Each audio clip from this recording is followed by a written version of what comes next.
Guillermo Esteves Buero, diputado socialista por la provincia de Santa Fe. Socialista en esta etapa, donde parece que todos quieren ser liberales. Nos conocemos con Guillermo hace 25 años o más. O más. Y si yo tuviera que elegir una coherencia de militante político y de constructor político, creo que Guillermo sería un excelente ejemplo.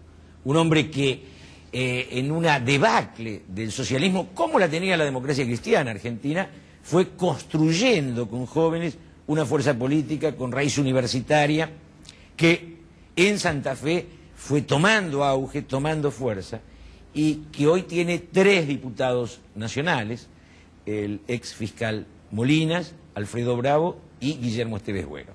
Guillermo, ¿cómo se siente uno siendo socialista en este momento del devenir de la historia? Bueno, yo creo que con un gran compromiso y con una gran satisfacción, porque día a día la historia nos va demostrando que la Thatcher, que Reagan, que Bush son derrotados por sus propios pueblos, incluso en el caso de la Thatcher por su propio partido conservador.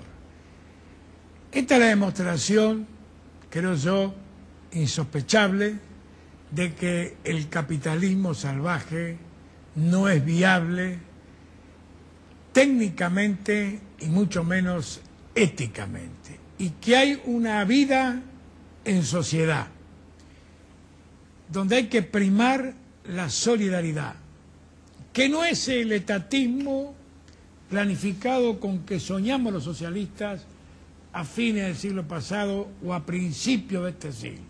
Las diversas experiencias demostraron que eso no podía ser, que hay que dejar un ámbito a la iniciativa individual, particularísima de cada hombre, que hay que permitir el funcionamiento de una economía de mercado. Esto es innegable ante la historia presente de la humanidad, en el futuro veremos, pero acompañar esto de un Estado transparente, eficiente, participativo, que garantice la existencia de la solidaridad frente al hombre, frente a la familia, frente a los valores trascendentes. Si yo te preguntara a vos qué país de organización socialista tomarías como ejemplo, sabiendo que vos sos un hombre que pone el acento en lo nacional, pero ¿qué país de Europa o del mundo socialista te resulta a vos un ejemplo del socialismo? Yo diría que ninguno. En Europa podemos hacer una gran diferenciación entre los partidos donde el socialismo tiene una existencia primordialmente orgánica y otros que tienen una existencia primordialmente grupal o de líderes. En lo orgánico, yo pondría a Suecia, a Noruega, a Alemania, intermedia Inglaterra, y de líderes Italia, España, Francia. Mi temperamento, quizás herencia de Juan B. Justo, nos gusta lo orgánico. Más que el personalismo. Más que el personalismo. Quizás estemos a años luz de poder lograrlo en nuestra tierra o en lo latino, incluso. Pero esto tiene menos avances y retrocesos. Ha habido gigantes, como Willy Brandt, claro, dentro de la expresión orgánica. Esto no está en contra de la existencia de personas y de gigantes, como lo ha sido él.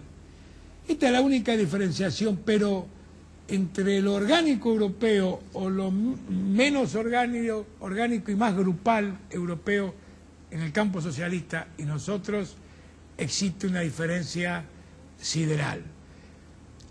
Yo no reniego a nuestras raíces latinoamericanas, no reniego a nuestras raíces del sur, me siento integrante de la mayoría de la humanidad del hemisferio sur y siento que mi tiempo está por venir y no que pasó.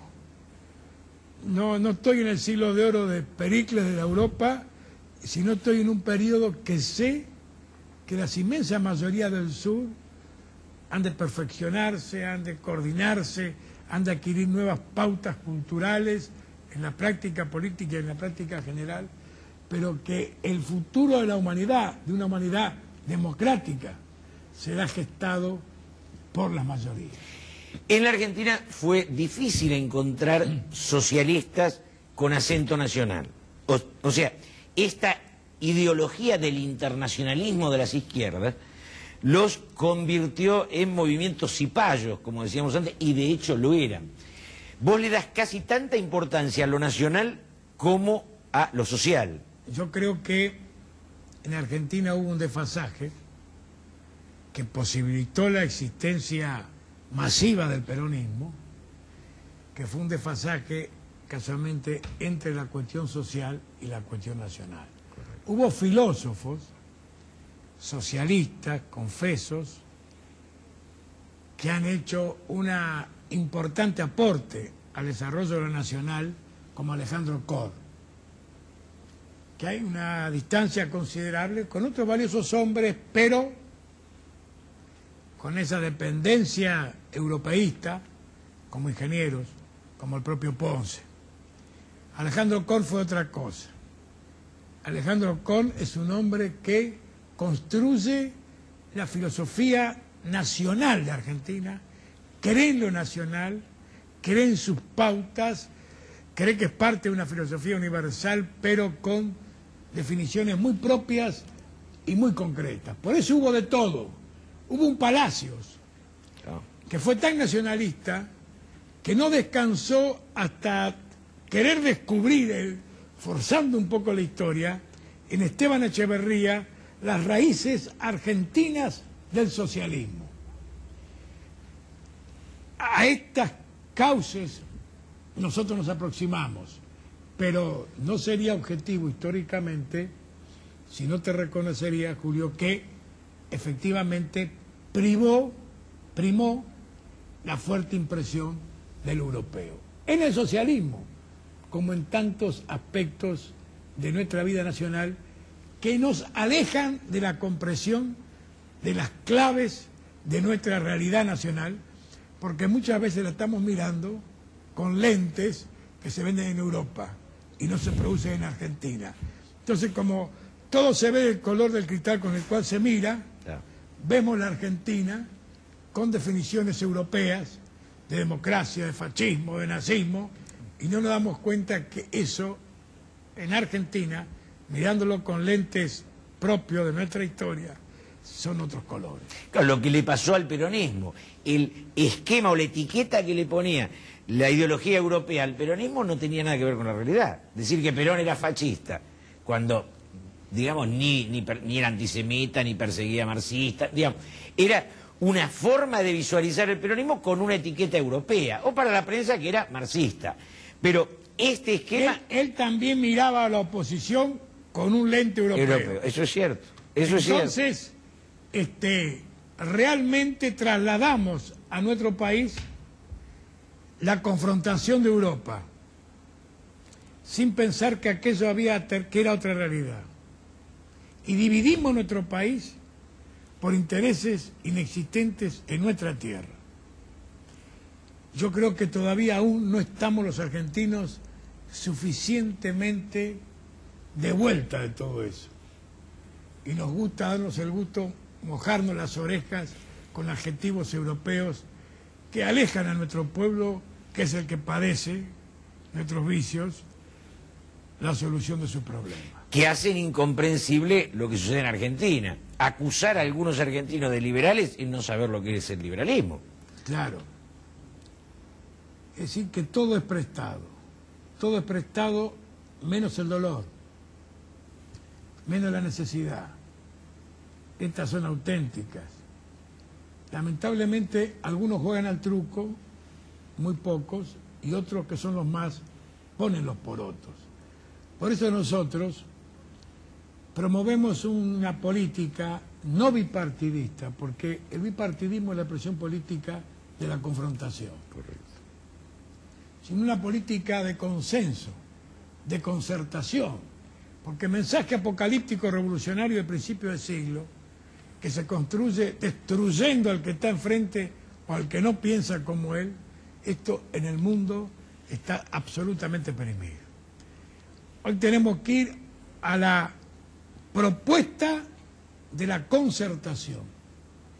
Y gana el que imagina, respetando sus valores, pero que imagina un nivel superior de concertación a la confrontación existente en este momento. Claro, la madurez de la nación daría esta concertación de la que vos hablás. Exacto. Porque esto implicaría que todas las fuerzas políticas fueran capaces de lograr un mínimo común compartido. Esto es la nación. Claro. Lo otro es que hay varias naciones posibles. No hay varias naciones posibles. Hay una sola. Hay una sola nación posible con un breve predominio hacia una concepción social o hacia una concepción menos social. Pero la materia prima, que es la nación argentina, no da para cualquier cosa. Esto es lo que nos debe enseñar una visión objetiva de la historia. Cuando vos hablabas de las etiquetas europeas, que yo coincido, esto era hace 20, 30 años. Hoy hay un enamoramiento de una sociedad yanqui, que es el capitalismo salvaje al que vos te referís. Casi como dos opciones. La idea yanqui o la idea europea es mucho más madura, menos agresiva para el ciudadano que integra su sociedad. Yo creo que sí, que en los principios, por ejemplo, que se está construyendo en la Comunidad Europea, hay un espacio indiscutido para lo social. Hay un espacio para la solidaridad. Yo creo que los Estados Unidos de Norteamérica tiene una gran tradición, una gran cultura en el pasado,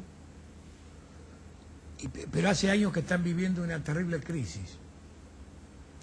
No solo económica, no solo de endeudamiento, sino que las crisis son polifacéticas y e integrales. Entonces, enamorarnos de Estados Unidos cuando Estados Unidos no tiene un Faulkner, ni un Whitman, ni un músico, ni negro, ni blanco, ni pelirrojo. Entonces, cuando estamos frente a los índices más altos de criminalidad, de drogadicción, de anormalidad en una sociedad que vive como tantas sociedades, esto no es un atributo de Estados Unidos, crítico, tomar ese modelo me parece que es renunciar a lo nuestro por cobardía, por no tener el coraje de enfrentarnos con lo nuestro, con todos nuestros problemas y decir, a pesar de todo, nosotros podemos salir con nuestras respuestas, que no es el aislacionismo, que es la interdependencia del mundo innegable, que no es no querer la integración con países vecinos, que no es un proyecto de negar el Mercosur, pero de darle a todas esas cosas nuestro contenido. El siglo XX parecía que iba a ser el siglo de las internacionales y devino en ser el siglo de las naciones. Y de las regiones.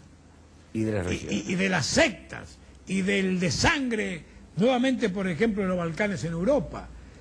Porque que no es por la ideología, sino por la región, por la cultura. Es por la cultura porque se ha querido negar las peculiaridades del ser humano. Le ha querido quitar la válvula de seguridad a la caldera y explota la caldera. No hemos tenido la paciencia de ver vapores de diverso color y de diverso olor. Hemos querido pavimentar todo, negando la individualidad y la particularidad de las culturas.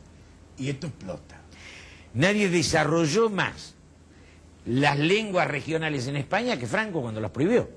Claro. El vasco, el catalán, eso resurgió con la opresión franquista. Y el hecho que vos planteás... Esa era la forma de la resistencia subconsciente. Hablar en familia, en un dialecto, una lengua regional, era la rebeldía. posible. Porque cuando fracasan los proyectos nacionales por culpa de los responsables primeros, muere la fuerza centrípeta y resurgen las fuerzas centrífugas en toda su fuerza. En esto es donde se equivoca el marxismo, al no tomar conciencia de que la cultura, la región, la nacionalidad era anterior a la ideología. Era anterior a la ideología porque lo que sucede es que esta confrontación, yo lo dejaría a Marx, al viejo, un poco De lado. al margen de esto, ¿no? Porque hubo esbirros como Stalin que no tiene nada que ver en el dilema. Entonces acá se pensó que era un problema de confrontación, no reconociendo que siempre el adversario tiene parte de la razón y que solamente vos comprenderás la totalidad en la medida que reconozcas esa razón y le des una respuesta a esa razón. Entonces se planteó la lucha de un sector social contra el otro, pero después del partido sobre el sector social y de la camarilla sobre el partido, y se partió de la negación de los derechos de la inmensa generalidad. Por eso el muro no lo volteó nadie más que los errores en la construcción de una alternativa. Y a Cuba le va a pasar lo mismo. Yo creo que peligrosamente y lamentablemente como latinoamericano, si no se flexibiliza a Fidel, si Fidel entiende de que los tiempos históricos pueden ser inmutables, en vez de quedar como una gesta heroica, inolvidable para toda América Latina y el mundo, del pueblo cubano, va a quedar como una obstinación, Sí, una dictadura más. derrotada por los tiempos. Pero el problema de Cuba es un problema de los cubanos, y el problema de los cubanos es un problema de Fidel, porque Fidel sigue teniendo una inmensa aceptación por gran parte, yo te diría por la mayoría del pueblo cubano. Y si él no da ese paso, nadie puede precipitar ese paso dentro de Cuba sin ir a una carnicería, que nosotros no deseamos, no vaticinamos ni apoyaremos en ninguna instancia. ¿Cuáles serían hoy los elementos centrales de un pensamiento socialista en Argentina? La participación popular. La participación popular. El socialismo no es una cuota de beneficio, sino que debe transformarse en una cuota de democracia.